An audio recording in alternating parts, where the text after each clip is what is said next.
Good evening, everyone. Good evening again.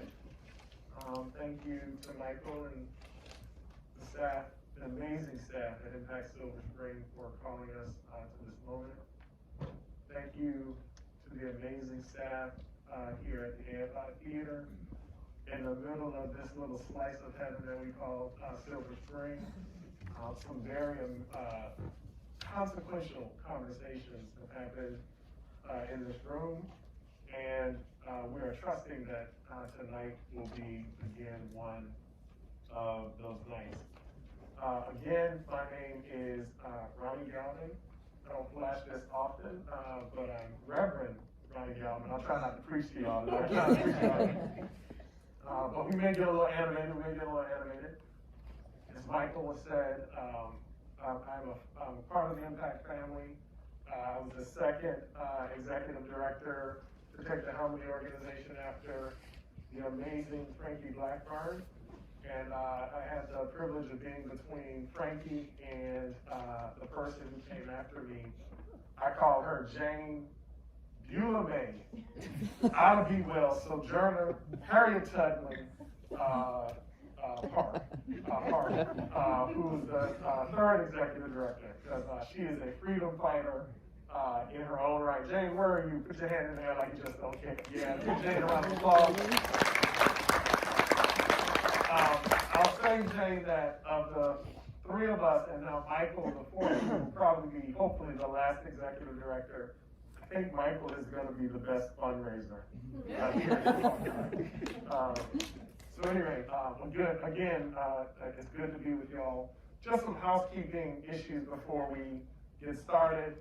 So you know, here at the AFI, they ask that we all keep our masks on. I do want to say to our panelists, I think the rules are, while you're speaking, if you do want to take your mask off, you can. I'm going to leave mine on. We have microphones here and here. And so we're going to ask people if you have a question, if you have a question, and if you have a comment, just keep it short and spicy, right? We have the microphones here. I think we're going to try to keep the lines no more than 3 people at each microphone, just to kind of maintain COVID protocols.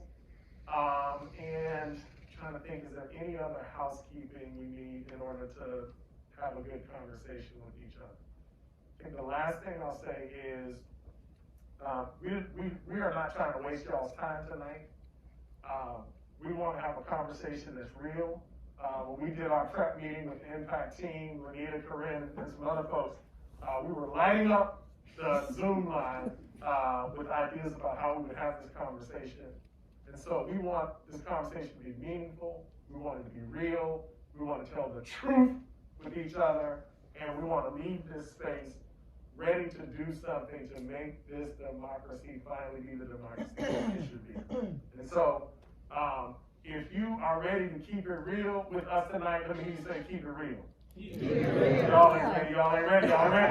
If you're ready to keep it real, say, keep it real. Keep it real. All right. So let me introduce our panelists, and we're going to keep it short. And we have like some warm-up questions. We were going over them here before we got started today. They were like, nah, let's just get right to the meat of it. So I'm going to introduce our panelists. Then I have a question for the audience that then I want our panelists to respond to. First, we have Janet Emanuel. She is the Director of Public Policy at ACLU of Maryland. We have Joanne Antoine, the Executive Director of Common Cause Maryland. And we've actually given our third panelist a new name out in the lobby. This is Will the Wild Man Wilder. You believe it? He's a senior fellow at the Brennan Center for Justice. The longer bios on our very distinguished panelists who are on the front line of this fight are in your program booklet. And again, please keep your mask on when you're approaching the microphone. Okay, so we just watched this amazing documentary.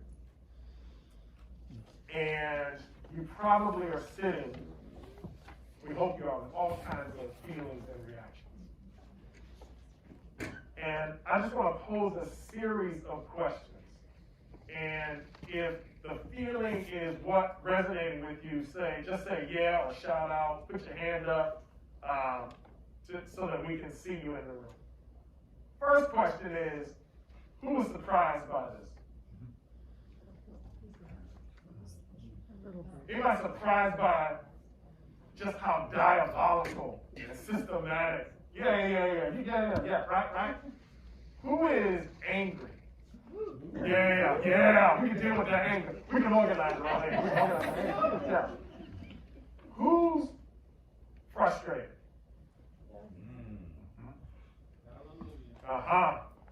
Who's sad? Yeah. Feeling a sense of despair?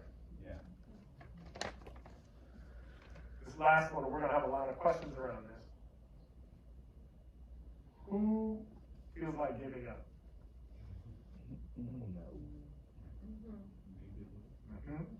Right? Because if they're going to go to this length to do all of this, I almost cussed. We can't cuss. What, right? What else are we supposed to do?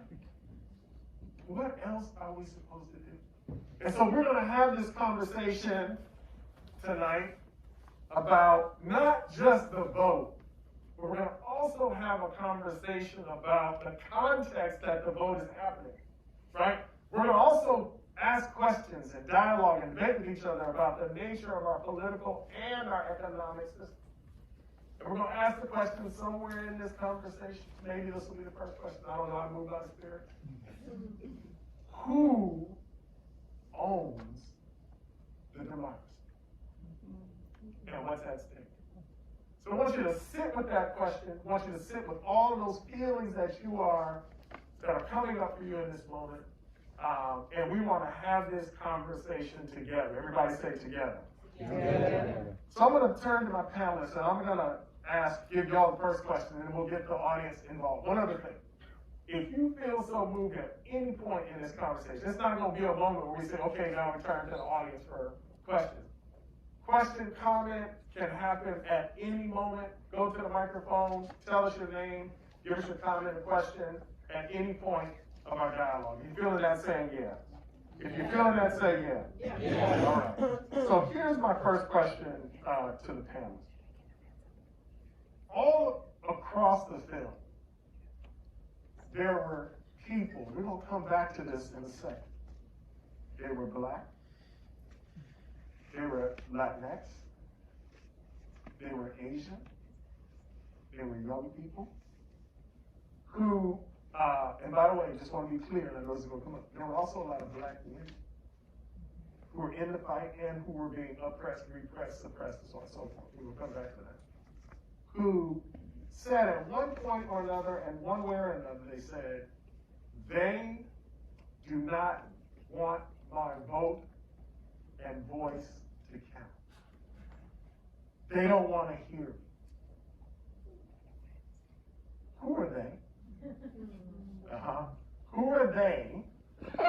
And why is the fight, why does it seem like the fight is such at a fever pitch right now? Like, why now? What's happening now? And who are they? Who wants to go first?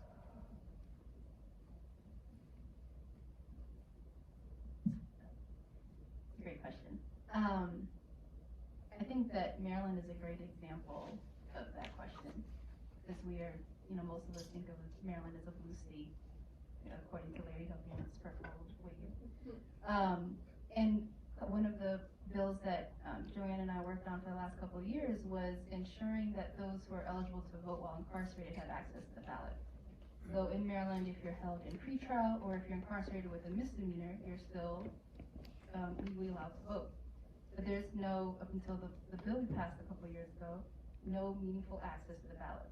Folks didn't know that they could vote while they're incarcerated, because the assumption is that if you are inside, you cannot vote. Or a lot of folks weren't informed of the law that changed in 2016 that allowed people who were formerly incarcerated the ability to vote. There was no outreach efforts by the State Board of Elections or the Department of Corrections to notify people. And so many folks, when we did try to outreach and try to organize folks in the 2018 election to vote, were terrified of voting because they were afraid that if they did, it would somehow come back and get them, or if they were technically on probation, that meant they couldn't vote, and there was a lot of confusion. I even remember going to one polling location, and we actually rented a bus that had a sign that said if you've been incarcerated, you can vote. And when we got to the polling location, a poll worker came up to me and said, "Are you sure this is correct?" And I was like, "Yes." And she got so excited, she said, "I'm gonna call my cousin right now to come down." And the amount of work that it took to pass that bill, and we're still in the implementation process of it, so just because it passed doesn't mean that we have to now see how it's actually being implemented and tracking that process closely. There's a lot that didn't make it into the bill that should have. One of the things that we advocated for was the toll-free number for folks inside to be able to call if they had any questions or wanted to flag any concerns. Signage in the correctional facility so these folks knew. There's an assumption that folks who are incarcerated with misdemeanors are in local jails, but most of them are actually in state facilities where a lot of this isn't happening. And so I think the challenge, especially in a majority black, we have the largest black caucus in the country, and we also have, even though we have a Republican governor, we have the Democrats have the majority. And still, this was still a challenge. So when you ask the question, who is they? I think it's not just Republican versus Democrat, right? It's about power. Who is in power and who are they trying to suppress? I think the efforts to suppress those who are already eligible to vote inside is an example of who they're trying to suppress. And the why is that it could sway, the elections. We have some really close elections in Maryland. I remember trying to get our current county executive to support our bill in Annapolis. And one of the points I made was, you won by a very slim margin, and so every vote counts. And so we need to make sure that every person has access to ballot that is eligible. Mm-hmm. And so having one person in a committee who is going to advocate on behalf of the people's, the people's will, the people's need, even one can make a huge difference. I think you follow the General Assembly, policing work we did a couple of sessions ago is a great example of that, right? What would we do without Senator Joe P. Carter? I don't know. And so how do we get more folks like that in office? People need to see candidates who reflect the things that they're, the needs they have, the things that are going on in their lives. But it's hard to get people there because they feel like the fix is in. And partly they're right. And that's the challenge. I think the day is who's in power and wants to maintain and stay in power. Yeah, please. I was going to say, I second all of what, Annette said, obviously in Annapolis, or even here at the local level, right? When we're looking at the way that the council. Were you talking, was this in Maryland? Because this stuff doesn't happen in Maryland. This is Maryland. I'm sorry if I wasn't clear, this is Maryland.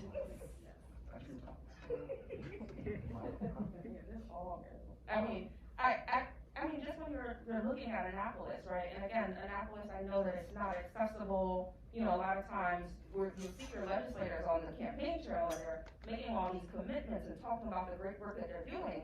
And a lot of times a bill comes to committee, which is common sense, like a no-brainer, and it stalls, right? It's one individual who's blocking the bill. It is the Senate president and the speaker, who don't think there's political will, at least on a thing like voting in jail, where overwhelmingly the people who are, incarcerated are, I think it's overwhelmingly black men, right? So we're pitching these things about the black agenda and so forth, and we're saying that there's no political will in a blue state like this one to ensure that those who have the right to vote are able to vote.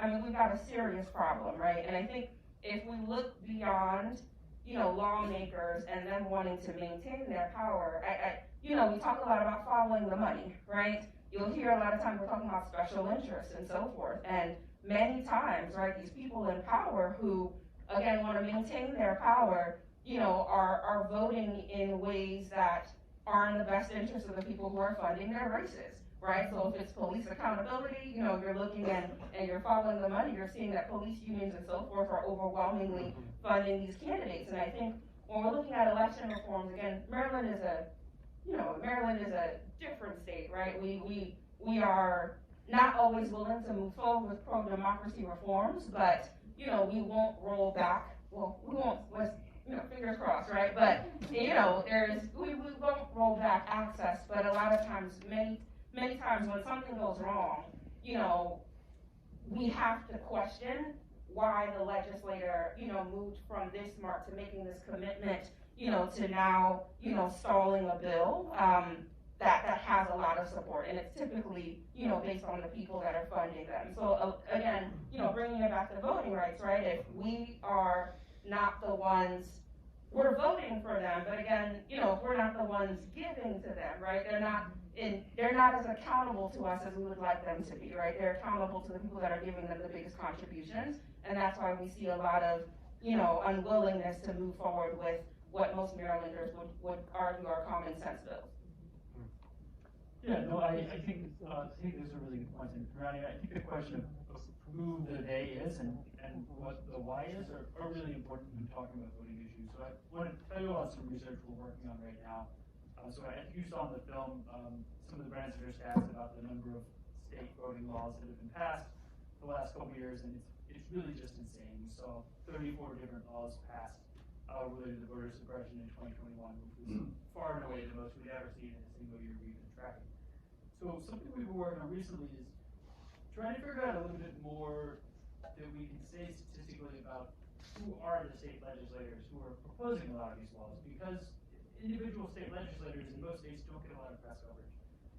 So we looked at every state legislator in the country who sponsored a voter suppression bill in 2021 that was enacted into law.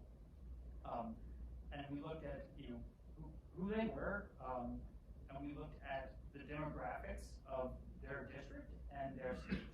And what we found was I think really important, which was that the people who were introducing restrictive voting bills the most were, probably unsurprisingly, from very white districts and tended to be white legislators almost exclusively.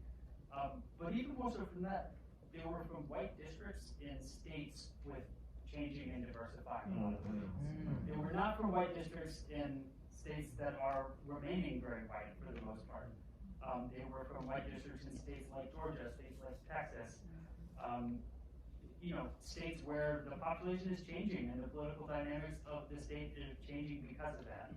And I think that, gets at a really unfortunate trend that we've seen throughout this country, which is that, rising political participation for, communities of color, for young people in the U.S. is very often met with new attempts to suppress voting. And I think that's, unfortunately exactly what we've seen since the 2020 election in a lot of states.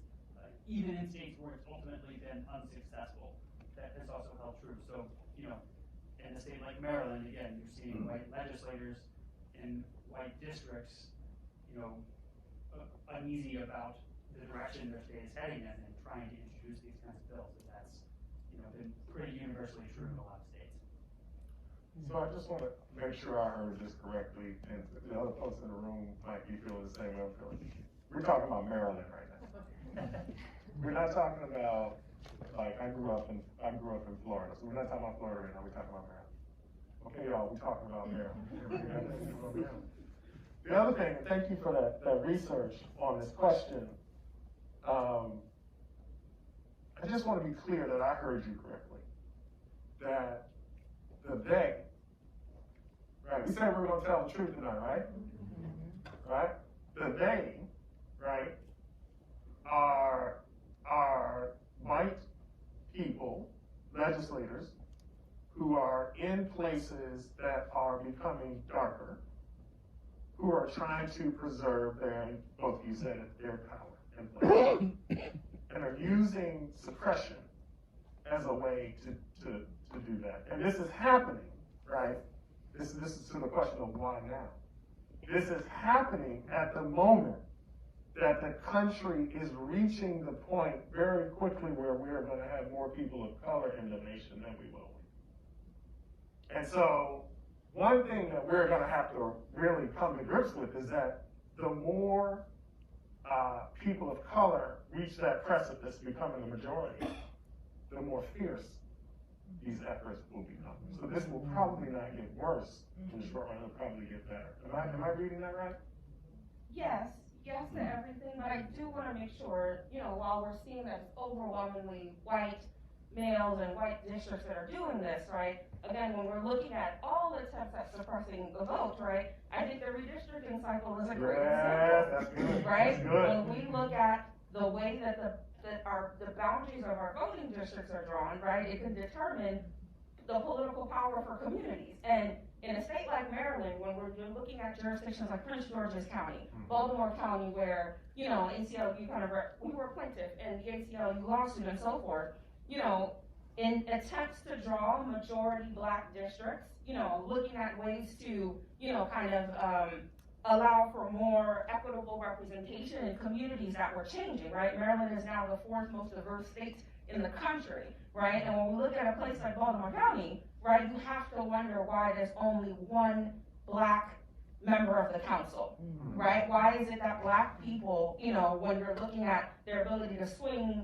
a vote and so forth, when they're running for office, why is it that they are unable to get elected? And in this instance, while the council is majority white, the council president is a black man, right? In Prince George's County, the council is majority, I want to say all black, but majority black, right? And in those jurisdictions, I'm pulling them out as examples, but in those jurisdictions, it is people of color. Again, this is where it goes back to maintaining their power. Even us, when we get into these seats a lot of times, there are a lot of champions, but there are also others who are more focused on maintaining their seat. And they will do whatever they have to. If that means manipulating the lines in a way to keep that seat, they will. So, I think nationally, it is overwhelmingly these white men, but again, when we're looking down at the local level, when we're looking at what's happening here in Maryland, and why is it that the Hispanic community does not have more representation, for example, and so forth, a lot of times it's us, and the way that we're manipulating the lines, and using, the white male's own voter suppression tactics, against our own community, right? That internalized racism that we talk about a lot. I could just add, I think we're also seeing that with these at-large seats that, we're seeing in places like Prince George's County that just recently got some more seats. When we're talking about right now, we're working on implementing the policing bills that passed last year, so we're working on the Police Accountability Board there. And in the past, where we might need 5 votes, we'll now need an extra, additional vote in order to get our amendments in.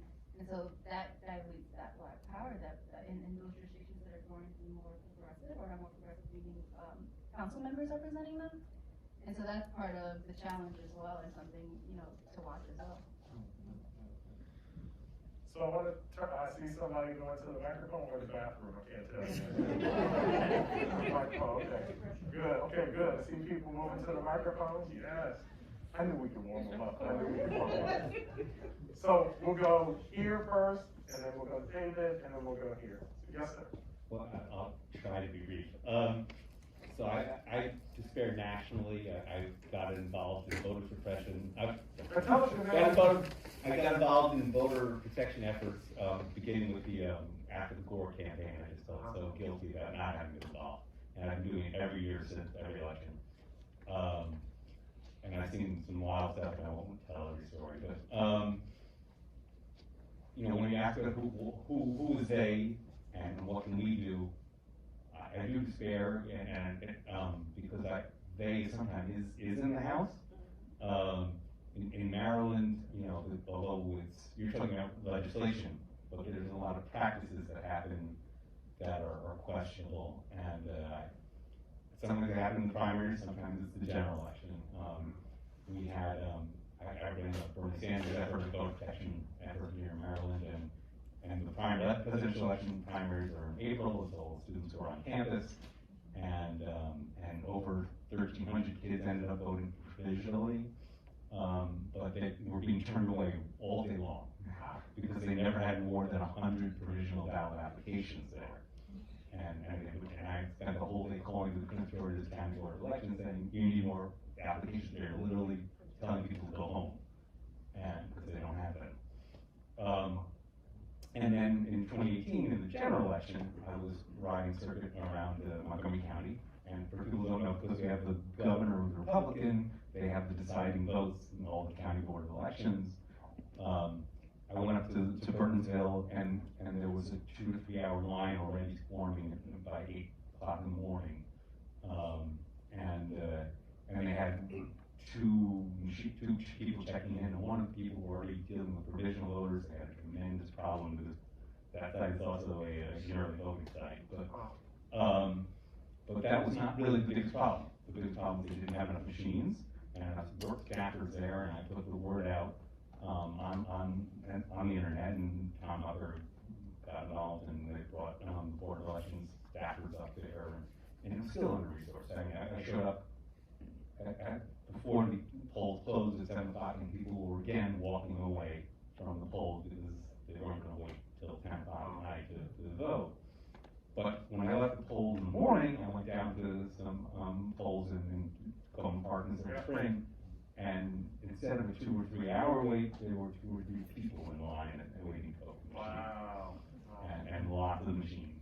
And the contrast was just stunning. And for those who don't know, Burtonsville is a largely immigrant African American community, and that it just happens here. And I don't necessarily know whether these things happen out of malice or indifference or just gross negligence, but I have another word for it. Get some insight. I have another word for it. Yeah. Okay, but I'd love to hear some insight. And tell us your name and where you live in the county. Ed Fishman, and I live in North Bethesda, around Grosvenor, Nashville. Thank you for your work too. Thank you. Yes, Ed.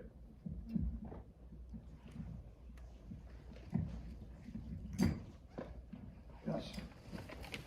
Is it on? Yes. Okay. First of all, in addition to being a voter, I happen to have been recently and several times a closing poll worker. So, I'm looking for nasty things and making the right things go right, but every little bit helps. And talking about little bits that help, as in the previous discussions and exchanges up front, I could tell that a lot of good stuff was going on, but as a person who has hearing assistance, I encourage you to speak out a little bit further because we'd really like to hear what you're saying. I think the expression is modeling desired behavior, and I think having the microphone quite close to your mouth really helps. Got it. And also forcefully. So thank you for that, and also for doing what you're doing. Thank you. Can y'all hear us in the back better? No, take your mask off when No, I can't take my mask off, sorry. And I'll wait till Dave sits back down to make sure that he can hear me. But can you hear me fine? I can keep going with this. Oh, tell them to turn the, can they turn the mics up? Someone just suggested. Thank you for raising this, by the way. This is wonderful. Thank you. Go try. And we'll try to project. So we heard Burtonsville experience in Holmes Park. You want to say something? No, I'm just really glad that he brought that up because that was the first thing I thought when I saw the film. I saw this in Prince George's County as well. It was in 2018. They didn't have enough ballots. They said the reason they didn't have enough ballots was because they were accounting for the people that voted in the previous election. Oh. And so they were expecting the same turnout. And that didn't make any sense to me. Why would you not anticipate the amount of people that are registered for that precinct? And that was the excuse, like, oops, sorry, like they're, so people were very confused as to why they weren't, they didn't have enough ballots, which caused the lines to be longer. And for some reason, they sent someone to get more ballots, but it took 2-3 hours to get to the actual precinct location. It makes no sense. How you're driving in one county and it took 3 hours to get to that location. And traffic is bad, but I'm like, is it that bad? So, Somebody said they had to print them. Oh, wow. They weren't. They were not prepared. Right. Yeah, they had to So Wow. the thing about accountability is you just can't have excuses. And at this point, it's 2018. How do you, these kind of, things shouldn't be happening. Additionally, the lines were extremely long, and then also again, people just being confused. And in this last election cycle, so at our organization, we have an election protection program, interdepartmentally, and we also work with volunteers. And so we do on-site investigations, and what we've seen is long lines in Calvert, voter intimidation in Calvert, long lines in multiple jurisdictions, not enough ballots. Because of the pandemic, a lot of the polling sites were closed down, and so people were having to go to voting centers instead. But then they were getting mail from the Board of Elections saying that they should go to their previous voting site even though it's closed. So one of the things that we had to advocate for is at least having signage so people know where to go if they go to their old polling site, which seems like common sense, but that wasn't in place. And so one of the things that we've had to do to remedy that is, we have a working group now with the Board of Elections and our coalition members to address and flag these issues in real time. But this is 2022, and we shouldn't be having these issues. And I think the gentleman mentioned it also, the governor does appoint the majority of the local election board. And so in Prince County, which is a majority blue county, the majority of the election board members are Republican. Wow. Is this a coincidence? I don't know. No. So, our time is getting away from us really fast already. And so I want to give you a barn burner. And I want to ask this question to the audience too. Would love for y'all to come to the mic if you have any reflection on this. So, when I was growing up, and many black people and other people of color, women maybe have heard the same kind of proverb, if you will. Whatever you do, you're going to have to do it twice as hard, and you're going to have to be twice as good.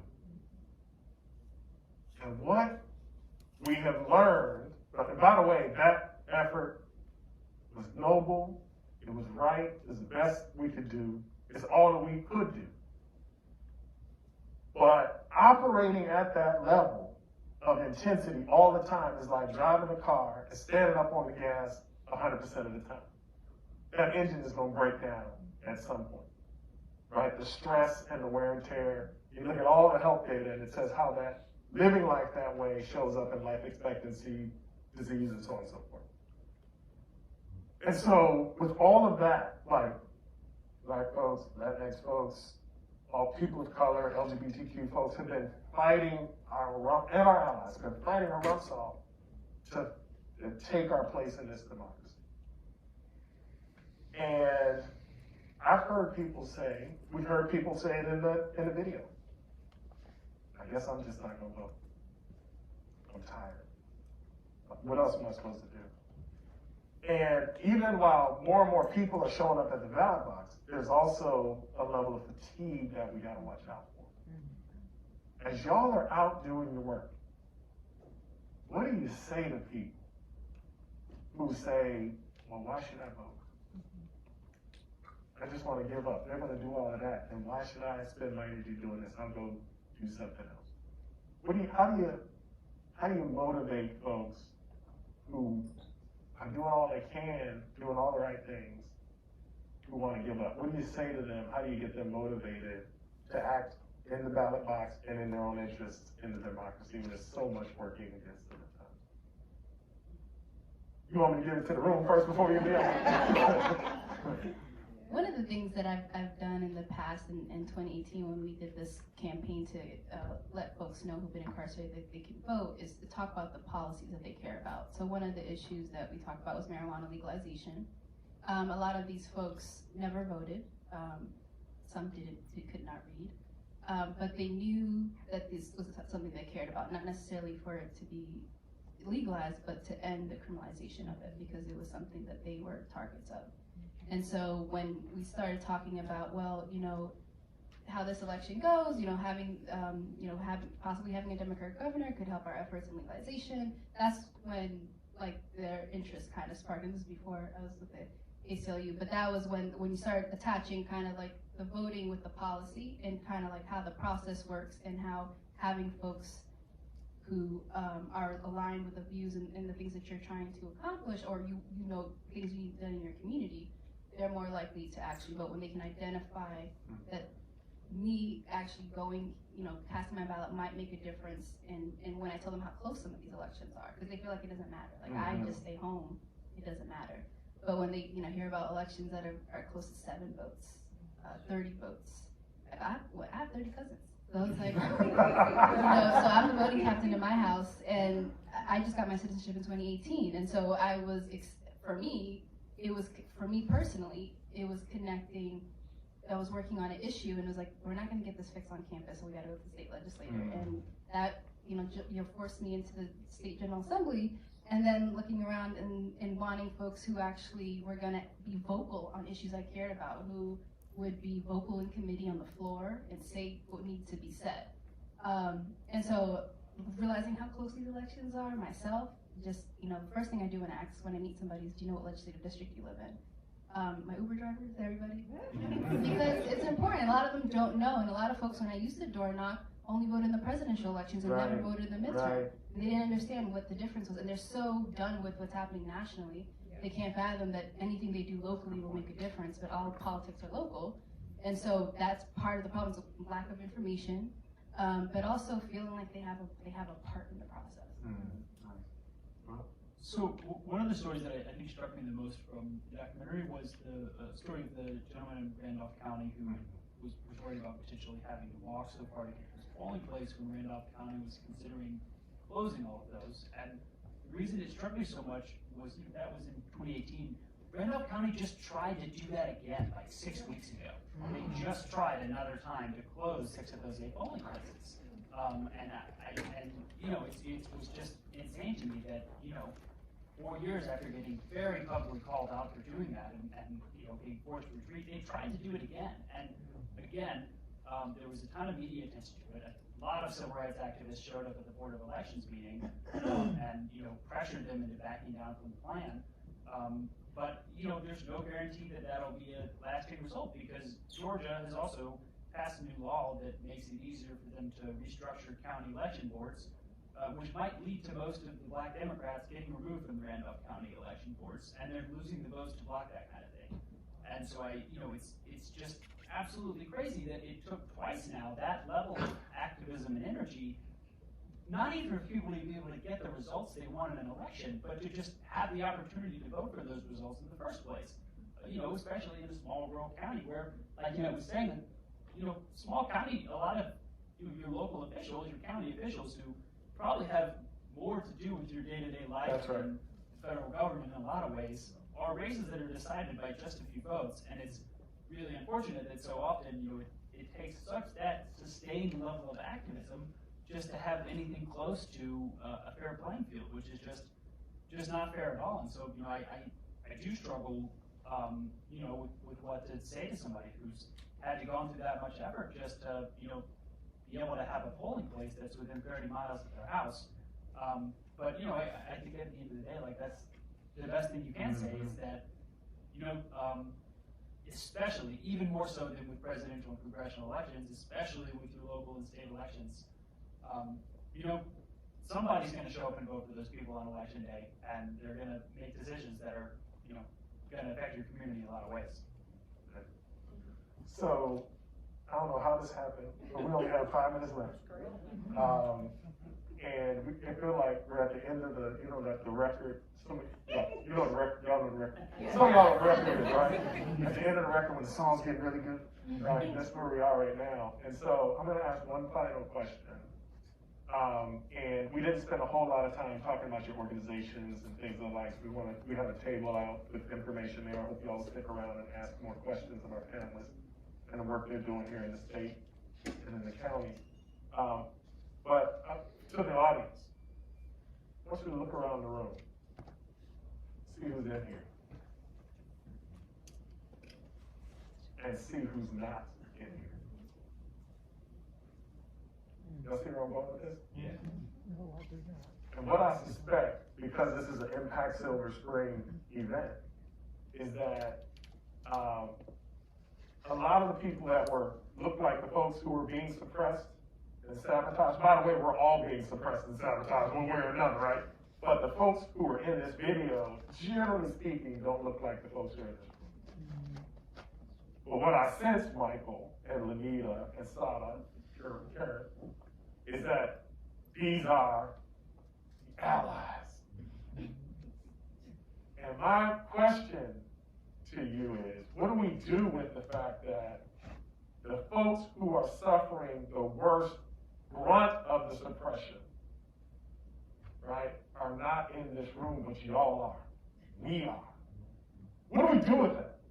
And so I want you to sit with that, because we're going to talk about that. We call it in my faith community, we call it the parking lot ministry. We're going to talk about that in the parking lot. We're going to be out of time here. But I want you to wrestle with, what do we do with that? And to our panelists, as your last question, what is it that this room should be doing when we leave this space to advance the fight for not just the vote, but for the future of our democracy? What one thing should we be doing? And I know that's tough. One thing. Come on, one thing. Come on now. You're like, I got a whole list. I'll throw in, obviously, making a plan to vote, so make sure you visit vote.md.gov and just make sure you are set, your voter registration is up to date and so forth.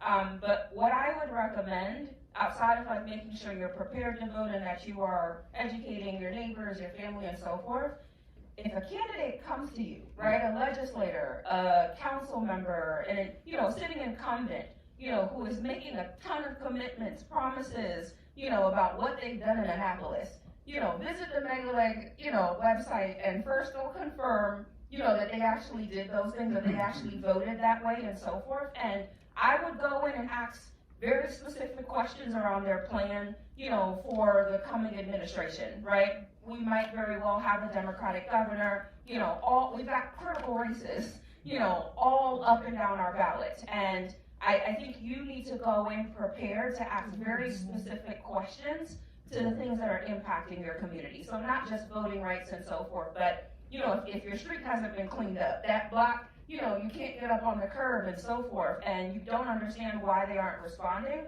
I would, go back to the old grassroots bird dogging, all of that, until you get their answer on the record, share it with folks, and then from there, hold them accountable if they are elected. Thank you. Well, I echo everything that Joanne just said. I take voting very seriously, understanding the amount of bloodshed that blood that was shed to get us to this point. And voting, and I want to stress so much that voting is the least amount of civic engagement you can do. It's the bare minimum. And that, like Joanne said, actually what is happening once these folks are in is so critical. Making sure that when you're holding them accountable, or they're delivering on what they promised you. And that can make all the difference. And then secondly, we have an election protection program, so we're always taking volunteers. That information is outdoors. We track it from early voting until election day. We look for or looking for on-site investigators who will go to the actual site once we get a complaint to really look into what's going on, but also most importantly tracking the data. Which will help our efforts in Annapolis. And then lastly, support future efforts, hopefully maybe this year or in the next session, to restore full voting rights, because that's something that we absolutely need to do. And if Maryland is as progressive as it tries to sell, then that's something that we have to do. It's common sense. These folks are paying attention to what's happening in Annapolis. I get mail all the time from folks sending me bill language, asking what's going on with this bill. So they're paying attention, and they should absolutely have the right to vote. Because what's happening to their families, they're still impacted. These folks are still responsible for children, families, and they're gonna eventually return back to society. And it's critical that they have access to the ballot. Yeah, was that shade that you just threw? If Maryland is as progressive as you say, that was a little shady. That was a little shady, but that's good shade. I like it. Yeah, I echo all of these things, like, vote, make a plan to vote, follow up with the legislators about what they're doing, what they're saying they're doing, and if you're still angry after doing all of those things, then you should probably consider running for office yourself. Oh, very nice, very nice. Ladies and gentlemen, can we give our panelists a round of applause?